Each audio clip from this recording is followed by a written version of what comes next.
Não tem muito tempo, era um ponto fora da curva quando a gente ouvia falar de alguém jovem, com menos de 40 anos, que tivesse um infarto.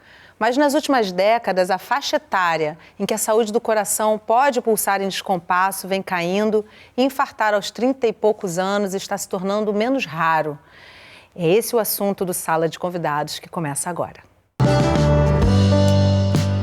Eu senti um aperto no peito. Só que essa dor, ela começou a subir e me sufocar. Achei que não era nada. Falei, vou deitar um pouco que eu acho que é cansaço. Mas eu não sabia o que era. Nunca imaginei, foi um susto, eu fiquei meio atônita, assim. O infarto em jovens, ele tem um componente de hereditariedade, mas tem também dos hábitos de vida. Ele tinha 5 fatores de risco. Ele estava atento a tudo, né? E a ele não. A reabilitação foi a minha salvação. Fazer reabilitação é crucial para que você viva cada vez mais e melhor. Acho que agora ele está atento a ele. Comigo hoje, conversando sobre infarto antes dos 40, Dr. Romildo Andrade, médico cardiologista, sanitarista, pesquisador do estudo longitudinal de saúde do adulto, o ELSA Brasil. Dr. Sérgio Montenegro, conselheiro da Sociedade Brasileira de Cardiologia. E Dr. Marcelo Mello, cardiologista do Instituto Nacional de Cardiologia. O programa hoje está sendo excepcionalmente gravado, por isso não estamos recebendo a participação da nossa audiência.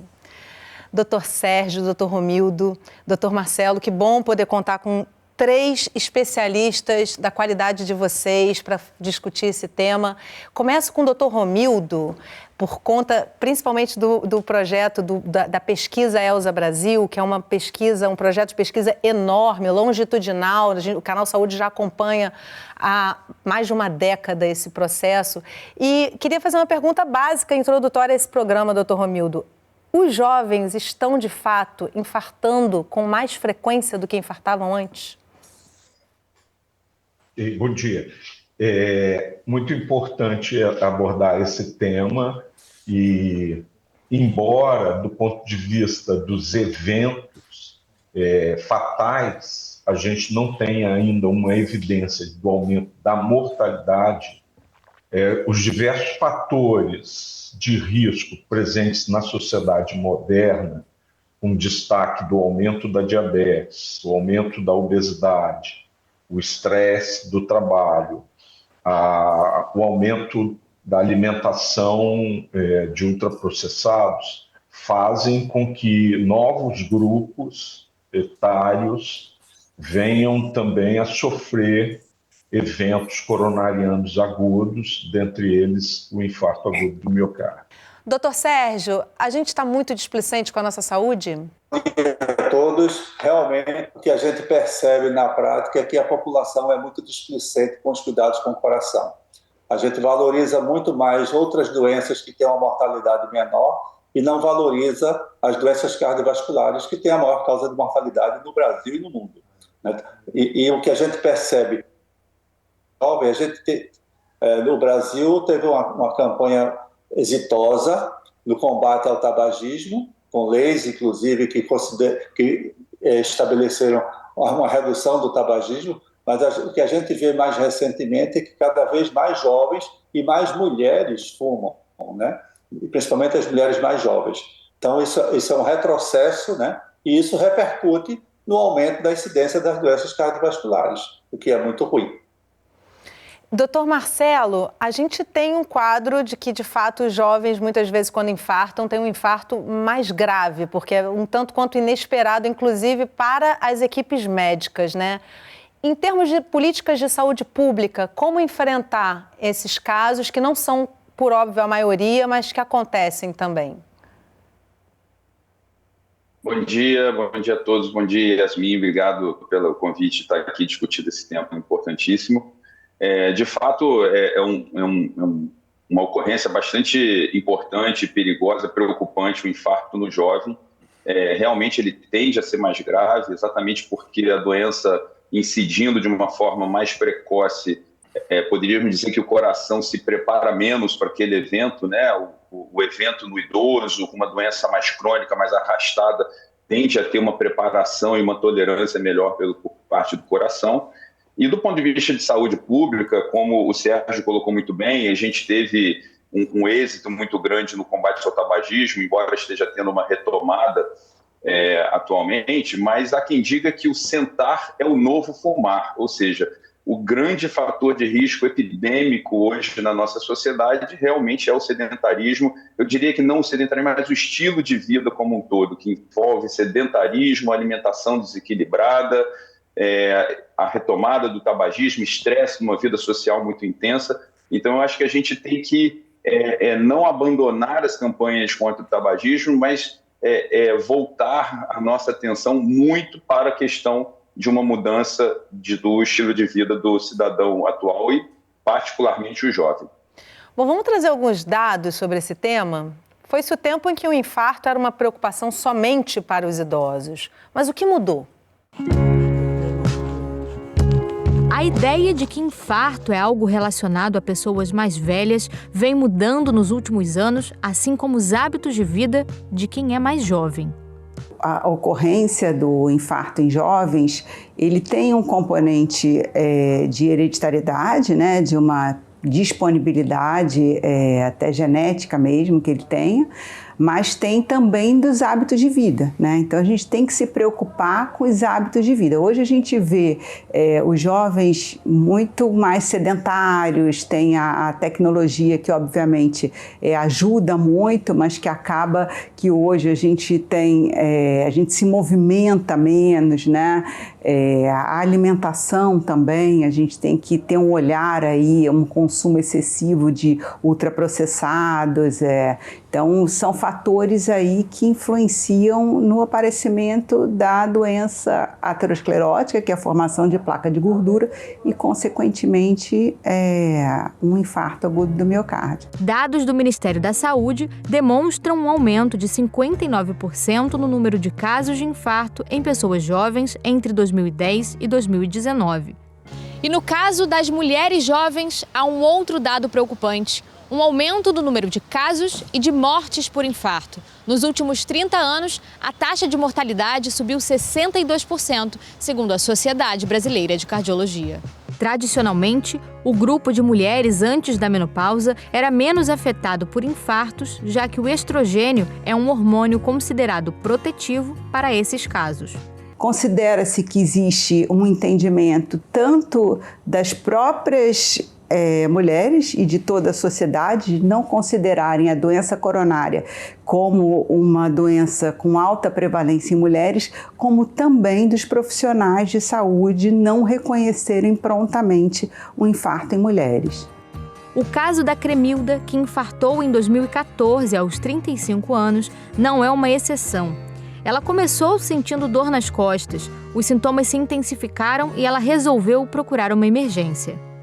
Aí ele perguntou o que eu estava sentindo, eu falei uma dor muito forte, mas onde eu falei, eu não sei, parece que meu estômago, alguma coisa assim. Só que essa dor, ela começou a subir e me sufocar. Me sufocava, meu peito foi fechando, me sufocando. O meu lado esquerdo eu não sentia mais, mas eu não sabia o que era. Aí tomei vários remédios, fiz vários exames ali na hora, e o médico pegou e falou para mim, olha, é psicológico. Passou um calmante e me mandou para casa. Em casa, foram 3 dias de náuseas, falta de apetite e muita dor no peito. Aí só na segunda-feira à tarde que uma pessoa falou para minha irmã. Minha irmã contou, ela falou assim, a sua irmã está infartada. Minha irmã falou assim, não pode ser, não é assim. Pode socorrer ela, isso se você encontrar ela viva. E como na cardiologia tempo é músculo, esse foi um grande inimigo dela. Apesar da cirurgia de angioplastia ter sido realizada para desobstruir a artéria, pelo seu caso ter sido subestimado e pela demora na sua assistência, teve uma recuperação complicada. Perdeu grande parte do músculo do coração e desenvolveu um quadro de insuficiência cardíaca, que tenta atenuar com a reabilitação no Instituto Nacional de Cardiologia. A reabilitação, se eu digo que abaixo de Deus, foi a minha salvação. Porque antes eu vegetava. Que eu ganhei uma vida. Aqui eu tenho um psicólogo, eu tenho um nutricionista, né? Eu voltei meu peso normal. Aqui eu tenho tudo, assim, eu ganhei uma família aqui. Aqui é minha família, que eu falo assim, se eu tiver que sair daqui um dia, eu não sei como que vai ser. Mas sobre os hábitos de vida dela antes do infarto, Cremilda conta que, além da predisposição genética, não praticava exercícios, não tinha uma boa alimentação e era fumante. O cigarro, ele estimula a produção de placas de gordura nas artérias. Essas placas de gordura, elas são o substrato para que em algum momento se forme um trombo em cima dessas placas, que é o que dá o evento agudo, como o infarto. Dentro desse cenário, a Aurora Issa fala da importância de combater os fatores de risco modificáveis na reversão desse quadro. Não fumar. Benefício não tem nenhum existente no cigarro, só traz malefício, né? Então, muito importante aí fortalecer a ideia de muito cedo a gente prevenir o uso do cigarro, e aí vai qualquer tipo de cigarro, né? Todos eles podem ter um componente aí de favorecer a ocorrência do infarto. O uso do álcool, a gente precisa ponderar que deve ser feito com moderação, né? Evitar o uso excessivo de álcool, praticar atividade física, combater o sedentarismo, ter uma alimentação saudável. Doutor Marcelo, quais são os fatores determinantes que podem fazer com que um jovem desenvolva esse risco real para um infarto ou um problema grave no coração? Yasmin, na verdade, os fatores de risco para o jovem não são diferentes daqueles fatores de risco para os pacientes mais idosos. Se a gente analisar bem, assim, a incidência de infarto só aumenta na população geral de todas as idades. Teve uma pesquisa recentemente do próprio Instituto Nacional de Cardiologia que mostrou um aumento mais de 150% em 10 a 12 anos. Então, só cresce a incidência. E o que está diferente, né? Por que aumenta a incidência no idoso? Por que aumenta a incidência no jovem? Os fatores de risco tradicionais sempre existiram, né? O colesterol alto, a genética familiar, o próprio tabagismo que a gente já comentou aqui, que no Brasil já houve uma queda. Então, por que tudo que sempre aconteceu continua e as coisas só pioram? Mais uma vez, a grande diferença realmente é o estilo de vida que a sociedade nossa moderna vive, né, com pouco estímulo à movimentação. Nosso corpo não foi feito para ficar parado e hoje é o que a gente mais faz, ficar parado, né? Então, eu atribuiria esse aumento da incidência, incluindo a população jovem, realmente ao estilo de vida moderno, incluindo a alimentação rica em carboidratos, a ocorrência mais precoce de diabetes, e muito, muito importante a falta de atividade física. Doutor Romildo, o que o Elza Brasil nos traz a respeito desse panorama que o doutor Marcelo trouxe para a gente?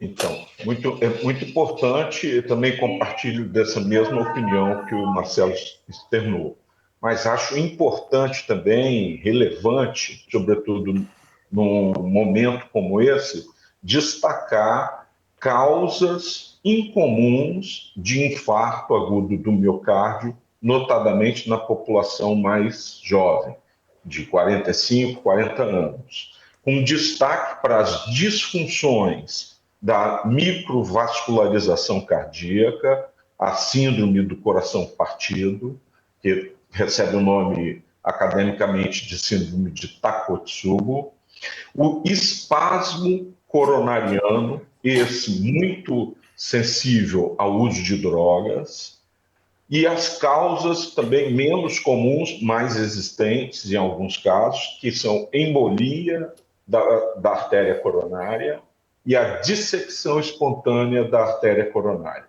Então, muitas vezes, mesmo do ponto de vista acadêmico, essas causas não são conhecidas ou são pouco destacadas. É importante que a gente cite que, embora a doença aterosclerótica coronariana e a instabilidade da placa de aterosclerose sejam as principais causas, mesmo nos jovens, esse outro grupamento de causa pode se fazer presente nas síndromes coronarianas agudas. Doutor Sérgio, tem uma das entrevistadas na matéria, a Cremilda, de 35 anos, ela relata que ela tinha dor nas costas como sintoma, segundo ela, se espalhando do lado esquerdo sem sensibilidade, e o médico considerou que era psicológico e mandou ela de volta para casa. Isso é um relato até relativamente comum. Ainda que o infarto não seja comum no jovem, quando ele acontece, muitas vezes o próprio profissional de saúde tem dificuldade em verificar que de fato isso pode estar acontecendo, porque isso parece que não é uma possibilidade. Como é que se pode olhar para isso de uma forma diferente, né? Porque de fato, muitas vezes, no caso dela, ela quase perdeu a vida. Foi para casa, ficou 2 ou 3 dias infartando, né? Veja, Yasmin, a gente sabe que tem algumas populações onde os sintomas são subestimados. As mulheres são um deles, né? Infelizmente, esses sintomas são subestimados. Mas o que a gente vem trabalhando, por exemplo, pela sociedade, o que a gente se esforça é de cada vez mais tentar educar e informar, né? Fazer educação continuada para que os profissionais de saúde estejam preparados para atender todas as formas e valorizar o sintoma do paciente, né? Porque a gente não... O mais importante é o que o paciente sente. Então, a gente muitas vezes se baseia em métodos complementares, em exames e tal, mas o sintoma do paciente é o mais importante.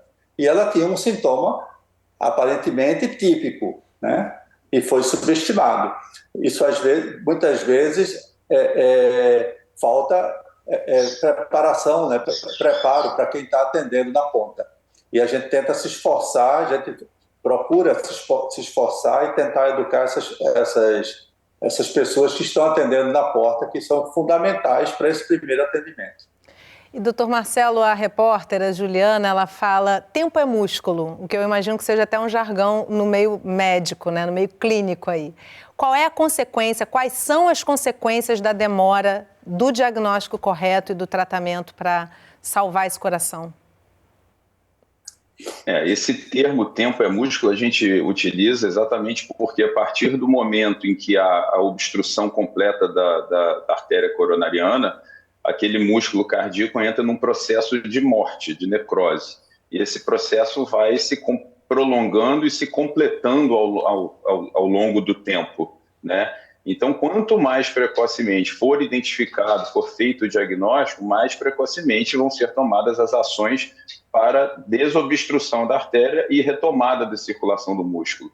Então, se a gente fizer isso num tempo curto, a gente salva muito músculo, a gente consegue que esse músculo não morra por completo, né? Então, esse é a origem do termo tempo é músculo, e realmente é muito importante que o atendimento seja rápido em todas as etapas, começando no diagnóstico e após o diagnóstico nas ações subsequentes, né, que visam desobstruir a artéria e, novamente, como eu falei, aliviar esse processo de morte celular.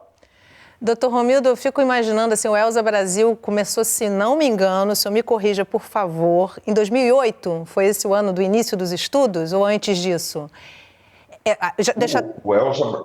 Pode falar, ele começou quando? 2000, eu não comecei em 2008, eu ingressei em 2012. Tudo bem. Mas ele já tinha começado... O que é natural no estudo longitudinal, né? Porque realmente, né, as vidas vão seguindo em paralelo, vão entrando novos profissionais. Agora, eu acho que é muito interessante esse período, né? 2000, se a gente pensar em 2008 para cá, são 15 anos aí que tanta coisa mudou. Uma coisinha básica mudou, né? O smartphone surgiu nas nossas mãos e isso mudou em vários fatores a forma como a gente vive o nosso dia a dia. Como é que o ELSA Brasil percebe essa mudança de comportamento e, por conta disso, de certa forma, da fisiologia da saúde das pessoas? A minha inserção no ELSA, ela se encontra no acompanhamento de desfechos. O ELSA é um estudo de follow-up, de segmento, é um estudo de coorte de uma população muito especial, que é a população de funcionários públicos federais. Ele se encontra distribuído em vários centros do Rio Grande do Sul, São Paulo, Rio, Espírito Santo, Minas e Bahia. Hoje, o acompanhamento dos desfechos aponta para uma maior incidência de eventos neoplásicos. Os eventos cardiovasculares também são acompanhados. Cânceres, mas né? nessa população mais idosa, esses eventos, eles, do ponto de vista de mortalidade, eles sofreram um declínio, o que é satisfatório.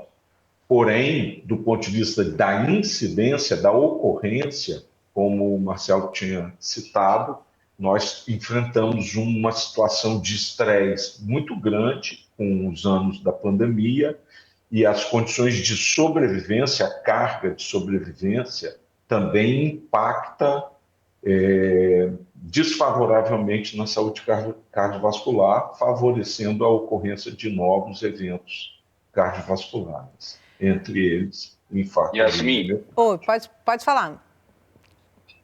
Eu queria voltar rapidamente na questão da mulher, que o Sérgio abordou, para chamar novamente a atenção, sem querer ser repetitivo, mas precisando ser repetitivo, porque esse é um tema muito importante.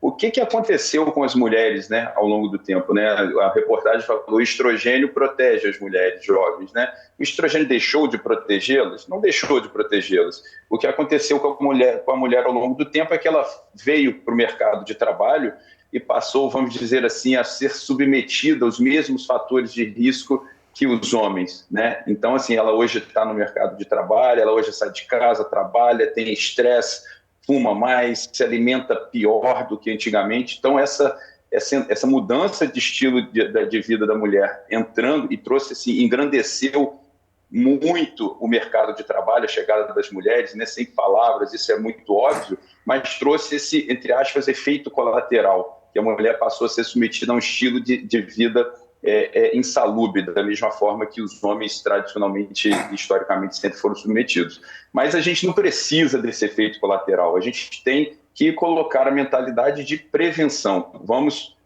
trabalhar, vamos viver nossa vida, vamos produzir, mas sem tirar o foco da prevenção cardiovascular. Esse é o remédio.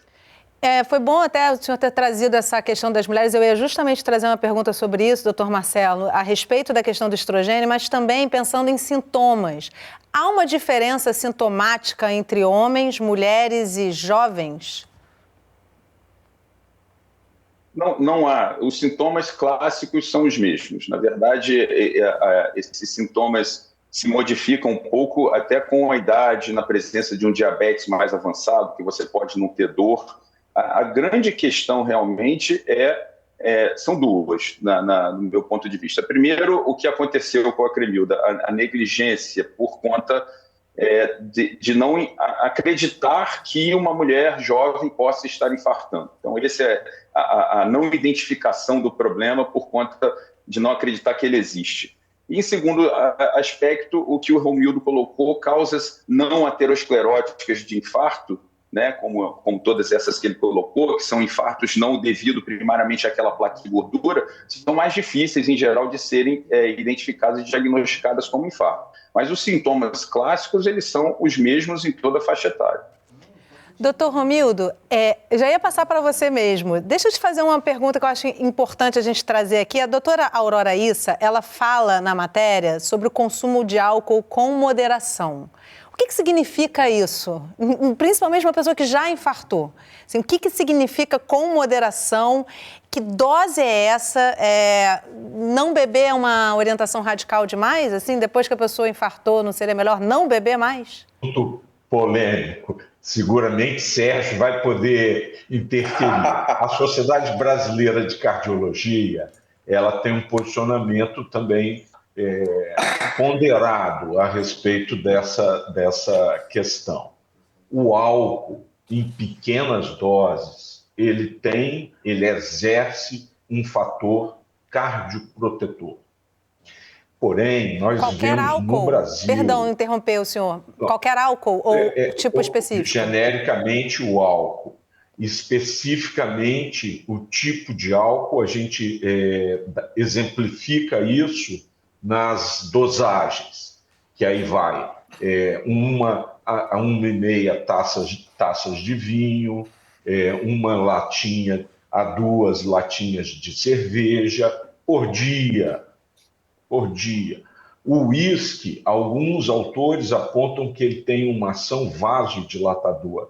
Só que nós vivemos num país que já apresenta um consumo elevado de álcool. Difícil parar na segunda latinha, né? Difícil o paciente parar na segunda latinha. Eu compreendo o dilema do ponto de vista dos diretores, dos membros que representam a Sociedade de Cardiologia, em como divulgar essas informações. Porque não se trata de você incentivar, favorecer e estimular o consumo de álcool, considerando que a própria sociedade brasileira já consome um volume excessivo, tirando ainda as situações de traumas no trânsito, que também a gente não pode fechar os olhos para um problema na abordagem de outro. Então, é muito importante se abordar isso de uma forma séria e de uma forma moderada, para que não sirva de estímulo para o aumento do consumo, porque o consumo abusivo de álcool também é lesivo do ponto de vista da saúde cardiovascular. Olha, eu vou trazer a opinião, o olhar da Sociedade Brasileira de Cardiologista logo no início do próximo bloco, mas a gente vai fazer um intervalo rapidinho e daqui a pouco você vai conhecer a história do Rafael, que passou por um infarto aos 35 anos. A gente volta já, não sai daí.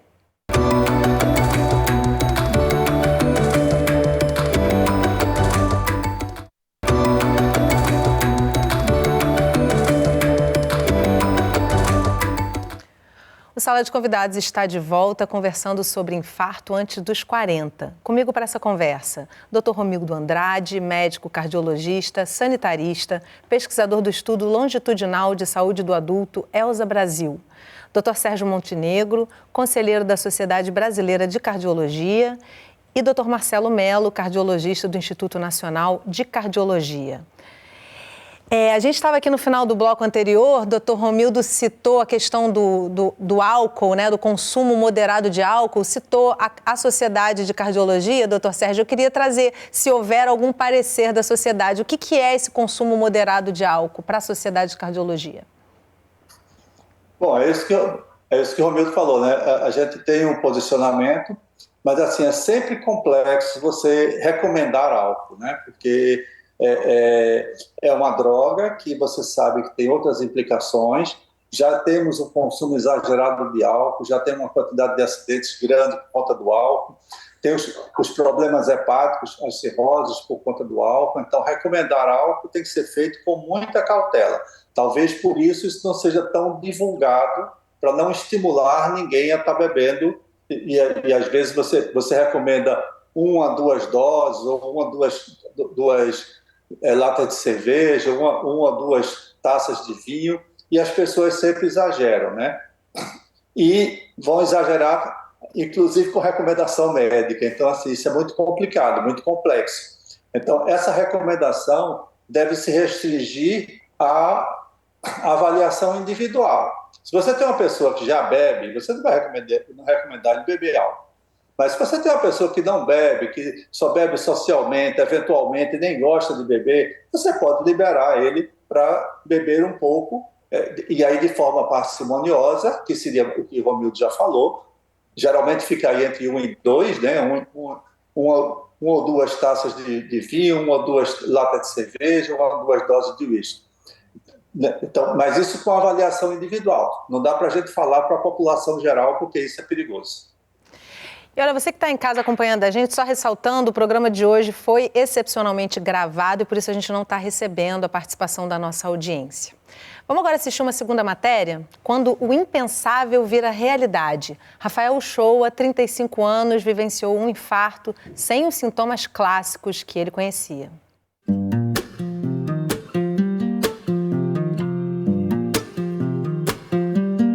Não era dor no peito, era um aperto no peito. É muito diferente do que as pessoas em geral falam que seria um infarto, né? Que falam que é uma dor desgraçada, que você sente muita dor.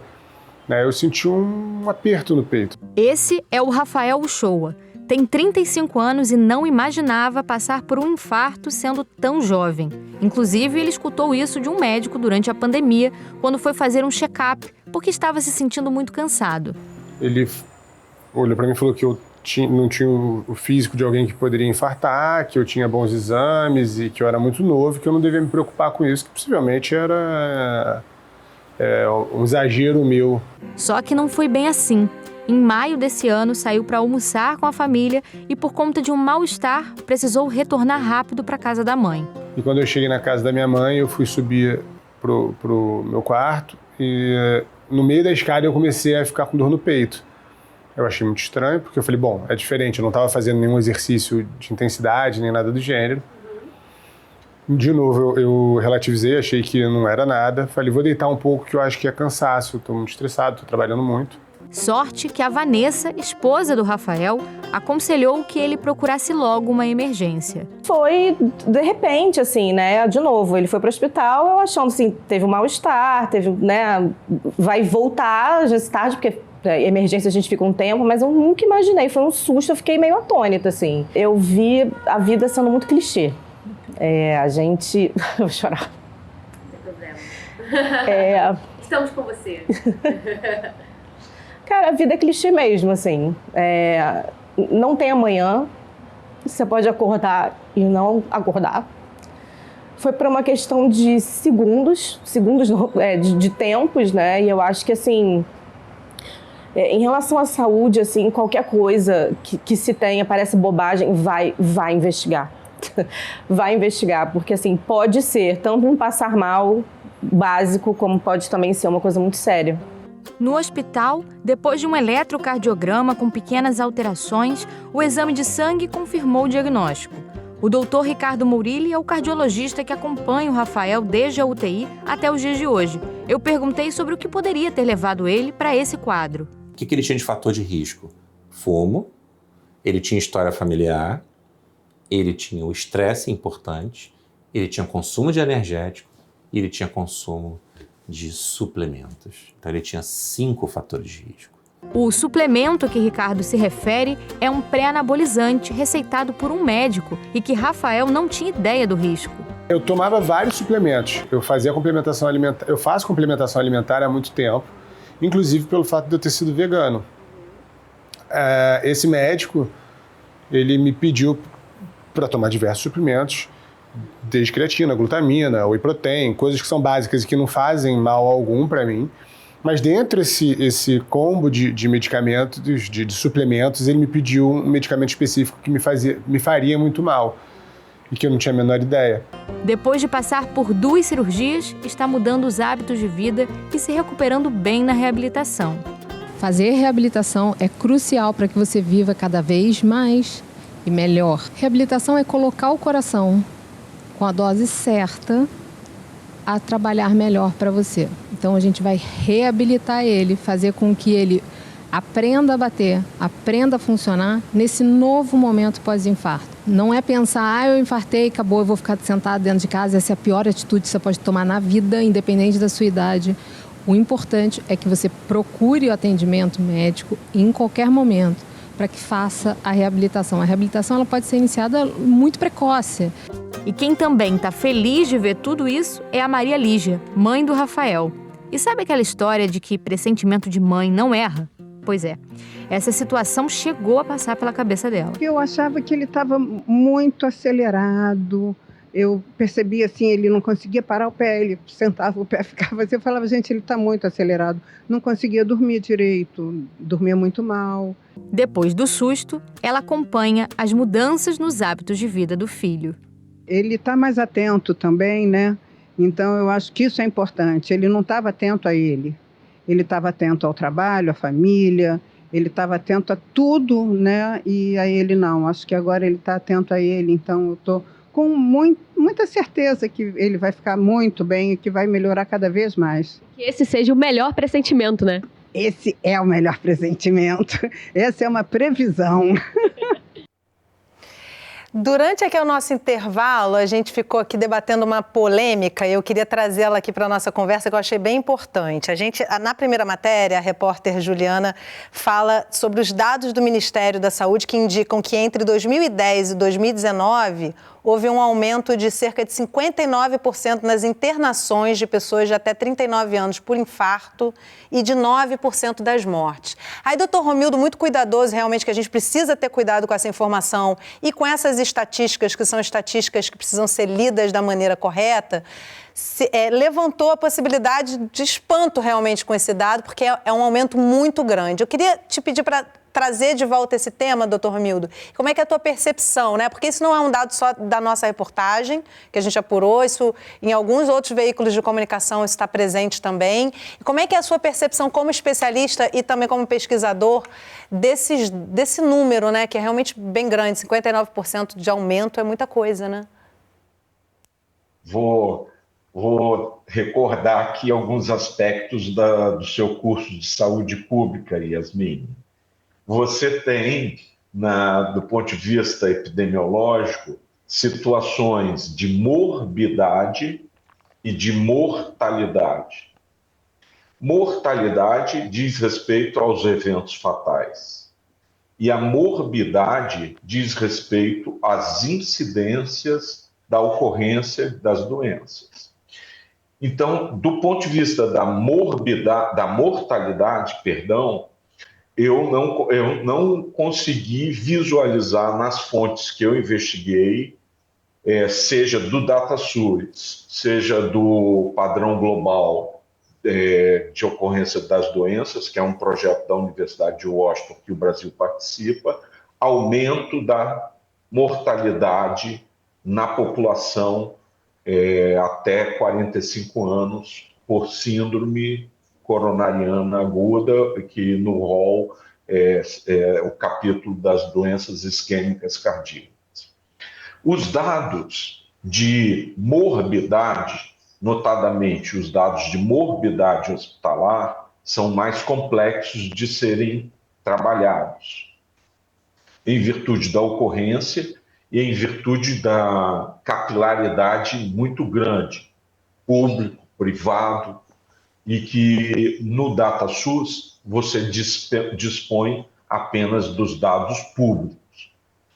Então, essa situação, do ponto de vista numérico, entre 2010 a 2019, e você ter um aumento da incidência dessa envergadura que foi citado, é realmente alarmante, e isso precisa de ações por parte do Ministério da Saúde para que a gente possa identificar quais são as causas, a nosologia prevalente, as causas, para que as abordagens do ponto de vista de campanha e de prevenção possam ser abordadas diretamente para as causas identificadas. Com cuidado, né? Doutor Marcelo, quer comentar?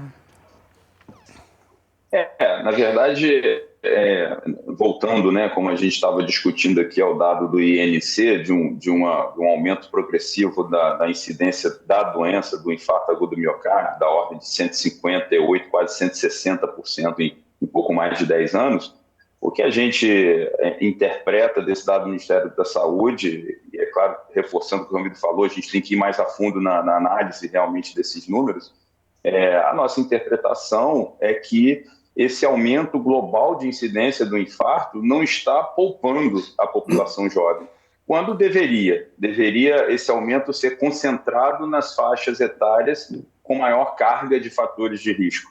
O que a gente acaba entendendo é que as faixas etárias hoje mais jovens têm uma carga de fator de risco também grande, portanto, em alguma parte acompanha esse aumento global de incidência. Não da mesma ordem, né, de 150%, mas de uma ordem preocupante, como o Romildo falou.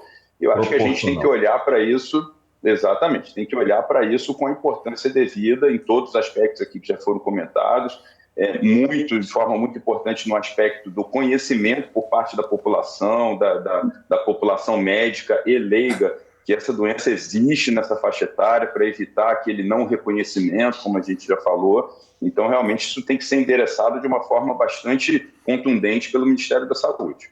Doutor Sérgio, te deixando à vontade para comentar, se quiser, esse tema, mas queria também, aproveitando, já trazendo uma questão que aparece nessa segunda matéria, que é o doutor Ricardo, que acompanha o Rafael Shoa, falando do consumo de energético e pré-anabolizante que foi receitado por um outro médico. E aí isso é uma questão comum, né? Porque geralmente o jovem não vai passar por um check-up antes de tomar um anabolizante, por exemplo. Eu, pessoalmente, até acho que deveria, né? E acho que, nesse caso, ficou provado que talvez devesse. Mas, muitas vezes, o próprio médico subestima a importância disso, né? Como é que o senhor avalia essa fala, né? A presença do anabolizante para um jovem ter talvez sido um dos fatores de risco que o levaram a ter um infarto? Só voltando um pouquinho em relação chamar a atenção que a gente já tem uma mortalidade muito alta por causa de morte. Então, assim, preocupa de qualquer forma, porque a gente já tem uma mortalidade muito elevada. E em relação aos anabolizantes, isso é um problema, né? Isso é um problema que cada vez mais são utilizados. Nesse caso, foi prescrito por médico, mas isso vende indiscriminadamente nas academias e nos locais onde as pessoas fazem atividade física. Quer dizer, muitas vezes mesmo sem prescrição, e as pessoas usam e abusam do uso dos anabolizantes. E, assim, uma das coisas que a gente mais faz no consultório é suspender, né? Pedir para interromper o uso, porque eles são usados de forma indiscriminada. Isso é uma preocupação grande e, infelizmente, a população se deixa levar. A altura é importante e as pessoas, pela vaidade, valorizam muito, mas não sabem, como no caso da reportagem, o rapaz não sabia, né, dos efeitos deletérios que os anabolizantes podem provocar na saúde cardiovascular. Doutor Marcelo, a Cristina Prado, já ia passar para você, então já coloco uma pergunta e te deixo à vontade também para comentar. A Cristina Prado, que faz a reabilitação do Rafael, ela fala da importância da reabilitação precoce, que, aliás, já é uma praxe nos hospitais de excelência. Geralmente, no dia seguinte que o paciente chega à UTI, já está fazendo algum tipo de fisioterapia, né? Qual a importância disso? Voltando até aquela frase de que tempo é músculo e é importante botar ele voltar a funcionar, mas que tipo de resultados diferenciados isso traz para o paciente? Então, eu ia comentar exatamente algo sempre ligado à atividade física. Foi interessante que você me colocou a pergunta também dentro do mesmo tema, só comentando o que o Sérgio falou, né? Chamando a atenção que a gente fala muito aqui de atividade física, que tem que fazer, e a gente acabou tendo o exemplo de uma atividade física feita de uma forma não saudável. Então, também é importante a gente falar que a atividade física tem que ser feita de forma saudável, porque existe a forma não saudável de se fazer, como foi o exemplo que a gente viu, né? Uma busca incessante por performance através de estimulantes definitivamente não é uma forma saudável de se fazer atividade física. Voltando à sua pergunta, a atividade física hoje tem um papel na cardiologia em todas as etapas da doença, né? Então, não é só nessa fase preventiva que a gente está falando muito.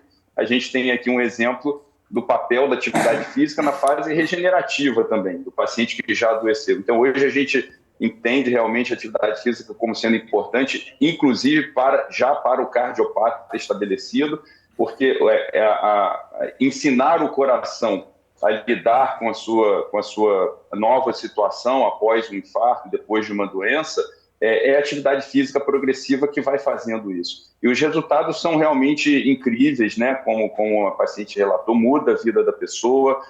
Depois de um infarto você fica mais cansado, mais limitado, e a atividade física progressiva de forma saudável, acompanhada por equipe multiprofissional, faz com que essa readaptação do coração a uma situação de normalidade ocorra de uma forma mais rápida.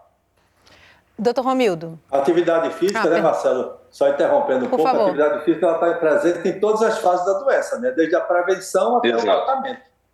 Com certeza. Exato. Doutor Romildo. Mas acho importante destacar, Yasmine, que quando a pessoa sofre um infarto agudo do miocárdio, essa área, que é a área infartada, que a gente chama de área necrótica, ela vai sofrer um processo de cicatrização. E durante esse processo, ela sofre um afinamento e que a gente chama adelgaçamento e um alargamento. Durante a fase aguda, o repouso faz-se necessário. Após esse período de repouso e de recuperação, a prática de atividade física leve a moderada vai buscar e oferecer um melhor condicionamento ao restante do miocárdio e ao miocárdio infartado, para que isso acarrete menos disfunção, que a gente chama de disfunção ventricular esquerda. Doutor Romildo, a gente está... Isso é muito importante, sim, pode porque, falar. Como você falou, para prevenir a evolução da insuficiência cardíaca. Sim, a gente está caminhando para o final do programa, mas ainda dá tempo aí para a gente fazer alguns comentários finais. Eu queria trazer para você, doutor Romildo, uma questão que eu acho relevante, né? Muitas vezes, como o doutor Marcelo falou, o excesso da atividade física ou atividade física feita com uma orientação equivocada, isso também pode levar a um problema grave de saúde. E muitas vezes as pessoas comendo processados, bebendo em excesso, elas se sobrecarregam na atividade física para tentar compensar isso, ou seja, é um combo perfeito para o infarto, né? Comida processada e exercício em excesso sem orientação adequada. Queria, pensando aí nos dados do ELSA Brasil ou na sua observação como pesquisador, em que medida isso pesa no resultado final? Ou seja, a alimentação a longo prazo vai ter um impacto real no resultado de saúde desse indivíduo? Muito importante. Olha só. Mesmo os atletas e superatletas, maratonistas, eles têm doença aterosclerótica coronariana. Essa é uma constatação. A capacidade que esses indivíduos têm de desempenho do exercício mantém um equilíbrio e estabilidade das placas que são portadoras. Isso é importante também. O exercício em excesso, não programado, pode desencadear o que a gente chama de desequilíbrio entre oferta e consumo de oxigênio no miocárdio. As evidências apontam para que o exercício que ele exerce uma ação benéfica sobre o aparelho cardiovascular, aumentando a oferta de oxigênio e de nutrientes para a musculatura esquelética, diminuindo a resistência vascular periférica, diminuindo os níveis de pressão arterial e aumentando a resistência cardiorrespiratória. Então, do ponto de vista, a maioria, quase a totalidade dos estudos, das pesquisas, apontam que a população que se exercita de 1h30 minutos, por 3 a 5 vezes por semana, ele tem um efeito benéfico sobre a saúde cardiovascular. Essas situações que você ponderou, em que você tem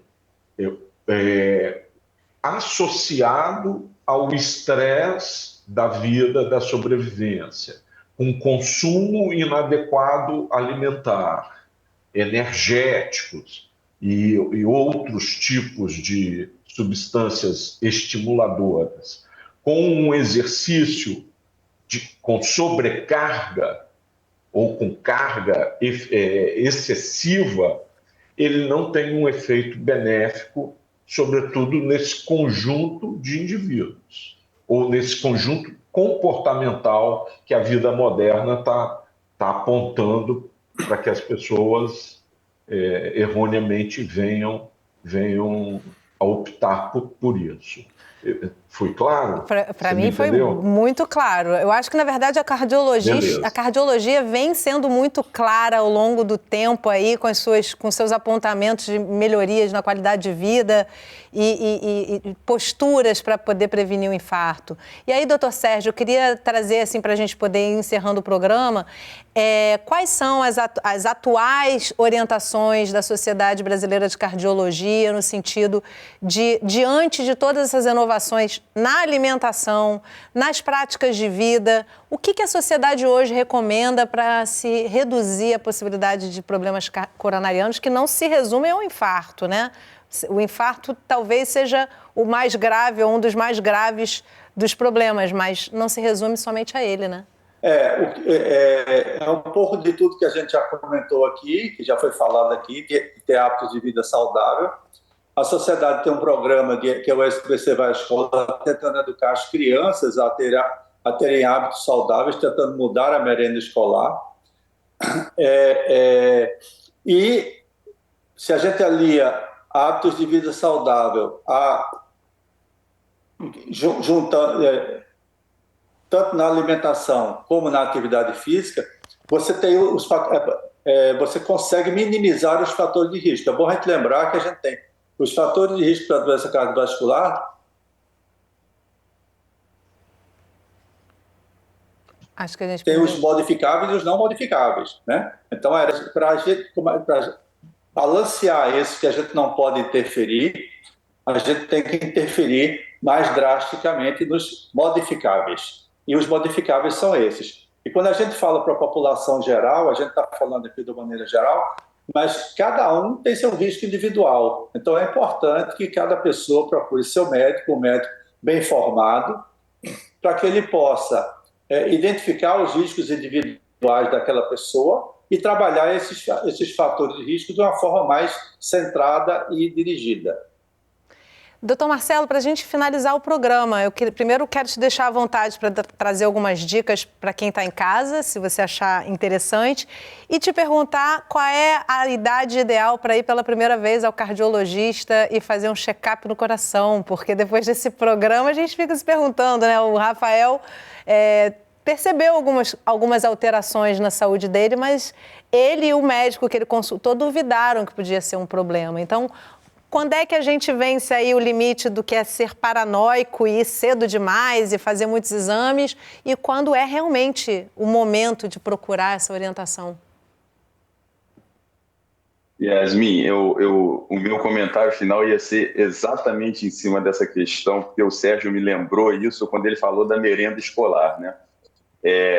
Eu queria colocar aqui um conceito que o envelhecimento vascular todo mundo vai ter, é inexorável, é da sua vida. O envelhecimento vascular, do coração, do seu sistema cardiovascular, pode trazer algum grau de adoecimento e isso é absolutamente inexorável. Diferente de um câncer, você não sabe se vai ter câncer de colo, câncer de cérebro, câncer de pulmão, é claro que você tem fatores para isso que você tem que evitar, mas ficar velho e o sistema vascular envelhecer junto e poder adoecer é de todos. Então, ao longo da vida, a gente tem que ter atitudes que não tornem esse envelhecimento e, portanto, esse adoecimento mais precoce, né? E quando essas atitudes têm que começar? E aí vem exatamente a sua pergunta. Na infância, não há dúvida nenhuma que a construção de um hábito de vida saudável começa na infância. Hoje a gente vive um aumento estrondoso de obesidade infantil. Isso é a falta da noção de que, desde a infância, você precisa instituir e construir um hábito de vida saudável. É aí que vai começar a prevenção. Prevenção cardiovascular não tem idade. Hoje, para mim, isso é um conceito muito claro. Começa na infância. E respondendo mais objetivamente a sua pergunta de quando ir ao cardiologista pela primeira vez, sem querer puxar a sardinha para o nosso lado aqui, mas eu acredito que no final da adolescência, início da idade adulta, ao redor dos 18 anos, é razoável que já se busque uma consulta clínica, eventualmente nem precise ser no cardiologista. Para quê? Para tentar identificar fatores de risco que o paciente pode passar vários anos de vida sem saber que ele tem, sem saber que tem um colesterol alto, sem saber que tem uma hipertensão, às vezes está com sobrepeso e não percebe, não nota, não acha isso anormal, o cardiologista vai mostrar, o médico vai mostrar para ele que isso precisa mudar. Então eu acho que o início da idade adulta, queria até ouvir o Sérgio para falar oficialmente pela Sociedade Brasileira de Cardiologia, mas eu recomendaria que a virada aí dos 18 anos fosse um marco para uma primeira busca por um check-up, por uma avaliação clínica geral. Doutor Sérgio, para a gente concluir, para a gente fechar o programa, passa para a gente qual é a posição da Sociedade Brasileira de Cardiologia. Não, é isso que a gente já comentou, de você procurar seu risco individual. A sociedade tem calculadoras que você pode calcular o risco cardiovascular. Isso pode ser utilizado, está na internet, disponível para todos os médicos. E procure seu médico para avaliar o seu risco individual. E, a partir daí, seguir combatendo os fatores de risco que são impactantes individualmente para cada um. Olha, infelizmente falhou um pouquinho, mas eu acho que ficou claro. O importante é a gente se manter atento à nossa saúde, uma boa alimentação, hábitos de consumo saudáveis na alimentação, principalmente, na atividade física, isso desde a infância, né? Muito obrigada pela participação, doutor Romildo, doutor Sérgio, doutor Marcelo. Que prazer estar com vocês aqui, mais uma vez trazendo um assunto importante sobre a saúde da gente. E obrigada a você que acompanhou o programa de hoje aqui pelo Canal Saúde, um dos nossos canais parceiros. Eu te encontro no próximo programa. Até lá!